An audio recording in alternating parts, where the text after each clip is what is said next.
జలుబు, దగ్గు, తల పట్టేయటం, ఒంటి నొప్పులను కూడా ఈ ఆకులతో తగ్గించవచ్చండి. అవే నీలగిరి ఆకులు, యూకలిప్టస్ ఆకులు అంటాము.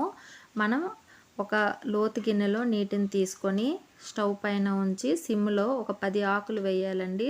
10 ఆకులు వేసి మూత పెట్టి ఒక 10 నిమిషాల వరకు సిమ్లోనే మరిగించాలి. ఆకులు రసం అంతా మనకి నీటిలో కలవాలి కాబట్టి ఒక అర స్పూను పసుపు వేసుకోవాలి. మూత పెట్టి హైలో మరిగించుకోవాలండి ఆవిరి వచ్చేలాగా. తర్వాత మన ఎదురుగ్గా ఈ నీటిని ఉంచాలి. పైన ఒక బ్లాంకెట్ కప్పాలండి. మనకి ఆవిరి చుట్టంతా పోకుండా ఉండటానికి ఒక బ్లాంకెట్ కప్పాలి. కప్పి మనం ఒక 2 నిమిషాల పాటు మనం ఆవిరిని పీల్చి విడిచిపెడుతూ ఉండాలండి. అలాగైతే జలుబు, దగ్గు, తల పట్టేయడం లాంటివి తగ్గుతాయి. ఉదయం, రాత్రి 2 పూటలా చేస్తే మనకి తగ్గుతుంది. అలాగే మనం నీటిలో ఈ ఆకులను మరిగించి స్నానం చేస్తే ఒంటి నొప్పులు కూడా తగ్గుతాయండి. వీడియో నచ్చినట్లయితే లైక్ చేయండి, షేర్ చేయండి, సబ్స్క్రైబ్ చేసుకోండి.